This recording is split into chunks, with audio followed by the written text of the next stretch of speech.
Vintage Cars 2020 back again, and this time we're gonna take a look at a few sets that I'm building. I got a question. So let's go ahead and start off with 54 set. Dale Crandall. Really well centered. Nice surface, corners, really nice looking card. And I'm looking at it on my phone. That's how I record these videos, and wow, that really looks good on camera. Let's take a look at the back real quick. Very sharp, clean, light wear. Makes an excellent addition to the set. So I think I have around 112 or so. So here's Bob Kane. Apparently the 54 set, cards 51 through 75 are short prints. Apparently. Now, I don't know if that's exactly true or not, but they are higher priced, those cards, and this is one of them. So, I do have a question. There's Bob Kane. What number is he? 61. Now, to me, this is a near mint card. Pretty nice centering, nice condition. Not perfect, you know, it's near mint, in my opinion. But it is listed... Oh, before I say that, this card, for some reason, a lot of the copies I've seen has a color running on it, and centering issues, all kinds of issues with this. So I was happy to get this card with the condition and the centering. Not perfect, but pretty good. Anyways, I bought this card as mint condition. That's right. It was listed as mint condition. Now, I knew it wasn't mint, and I thought it looked like near mint. So I bought from the seller before, and it was the same situation, listed as mint, and it looked like it was near mint condition, but the price is near mint condition. And I'm fine paying near mint for a near mint card. But they list it as mint. So what do you guys think about someone listing it higher as condition-wise, but pricing it at a lower condition? Now, I don't see how anyone's really going to fall for that trick. I mean, I'll buy it as what I think it's worth. If I don't think it's near mint, then, or near mint price, I won't buy it. But it looked good, and when I got it, yeah, it looks near mint. So I'm fine with it. It's just a question of integrity or morality of obviously stating something that's not true. But I took a chance on one card before with this seller, and it turned out to be a near mint card, and there's nothing wrong with it. Measured out fine with the other 54s, and so I was like, you know what? As long as I know what I'm buying, and I know the price is fair, I'm fine with it. But I just wanted to see if anyone else wanted to weigh in on that. So 112 cards or so in the 54 set that I have. And if you've been watching, I've been starting on the 55 Bowmans. Now, the 55 Bowmans, there's Chet Nichols. 55 Bowmans, when I first started, I was like, okay, the reason I'm buying these or starting this set is because it's something I think I can complete. It's vintage. It's a nice looking card. And I don't think it gets the respect that it deserves. And then I started collecting them, and I was like, why don't people like these cards? If you take this card and get it in nice light, I think it's showing up pretty good. They have beautiful color to them. Now, they don't have the rookies in this set. Who was it? Clemente, Kalin, no, Kalin's 54. Koufax, is it Killebrew? They don't have those. But the prices on these are pretty reasonable. So, yeah, I'm enjoying collecting these. I think I have 7 of them. So it's going to be a long haul, but I was talking to my girlfriend the other day about this. And it's just these sets that I'm doing, like especially the 55 Bowman and another one I'll show you here in a second. It's going to be a lifetime deal. It's going to be a 20-year deal. Because, you know, we got other expenses, and I can't just throw all my money into these cards. So it's just going to take a long time, and I'm fine with that. Like, it's fun. waiting to the weekend to buy a couple cards. And that's kind of what I've been doing. I found another little strategy. There's Bob Rush.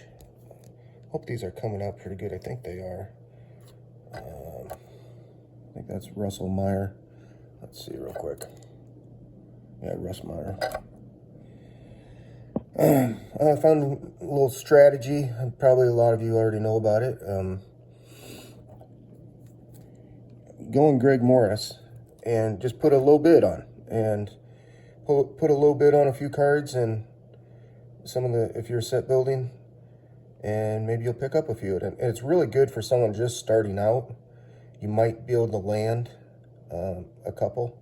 Maybe you land one, maybe you don't land any, but it's a nice way to pick up some cheaper cards. Like if you're going, like I am, like near mint cards, you can, they start off at 79 cents. You can put in a bid for, I don't know, if you want, you can put in a bid for $1 or whatever, but someone might come along and, you know, bid $1.50 or something. So what I like to do is do, you know, 350 on a near mint card. And if people are like me and they see that somebody bid on it and they're trying to do my strategy, they might leave it alone because somebody already bid on it and they just want to throw out a little bid. Well, the low bid's already thrown out. So anyways, that's my little strategy that I'm going to try out, and it's worked. And it's worked on some of these. Here's Bill Bruton, a 60 set. So I'm starting this 1960 set. I think I have 8 of them. Got the mantle in the background. So these, the 60s, it seems like, I don't know what the print runs on the 60 set is, but it seems like they're a lot more available, a lot cheaper, and it's just 5-6 years away from 54 and 55s. So I don't know if they ramped up the production, but it seems like it's easier to have a lot nicer condition cards. And some of these I'll be able to get in near mint, which I have, I think maybe 1 or 2. All these are near mint cards.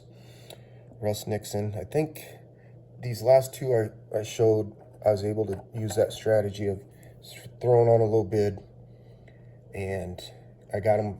The 2 cards, they're both near mint, I think. I don't think they're near mint, but they're near mint, and I got them both for $10 tax, ship, $10 to the door for the 2 really nice cards, and I think that's a pretty good deal. Here's Larry Osborne. I love that card. That is a beautiful card with the stadium in the background. Love the Tigers logo. Don Elston. A lot of the, there are some 60s that I'm really not into, like just not really great color or the picture. I don't really like the picture. There's quite a few of those, but there's also a ton of these, like this Jim Gillian. Beautiful color. And it's just a portrait shot, but it's still a beautiful card. I love that card. And then the final, if you stuck with me, beautiful Warren Spahn. So I got 2 Hall of Famers already and just 8 cards. But 2 really nice Hall of Famers, the Warren Spahn and the mantle. I used to have, if you a long-time viewer, I used to have some more 60s, but I sold them so I could start my 56 set. Now that my 56 set is almost done, it's basically done. I got 2 cards left. And I'm not in a hurry to get those 2 cards. They're not very exciting to me. One day I will have to just buy them just to complete it, but I'd rather do this right now. But I think in the next year or so, I'll just, random weekend, I'll just be like, I'll just finish it. But Warren Spahn, beautiful looking Warren Spahn, great color, excellent mint. I was happy that the seller was accurate on the description. It's really well centered too. Beautiful surface, minor, I can't even see it right now. Very tiny, like fisheye, very tiny by his knee. But yeah, beautiful. So having a lot of fun with collecting these sets. I always thought set collectors, when I first started, I was like, you guys are retards. What are you guys doing collecting these commons, and like, who cares about it? Well, it's about the overall experience. It's about having the complete set. It's you know, there's a lot to it than just collecting Hall of Famers. In my view, that's my opinion. A lot of people just collect Hall of Fame runs and stuff and whatever, but I like seeing all of these beautiful cards. Like, I get so many more cards I can buy than if I just collected Hall of Famers. And there's so many beautiful cards that aren't Hall of Famers. And if you watch my videos, I don't watch baseball, but I love history. And I do love sports. I used to be bigger into sports when I was younger. Somewhat of a fanatic, I guess you could say. But the last 10 years or so, I haven't been. And I love art. So you combine all those, and yeah, here I am collecting 1950s and 1960 baseball cards. So anyways, take care, everyone.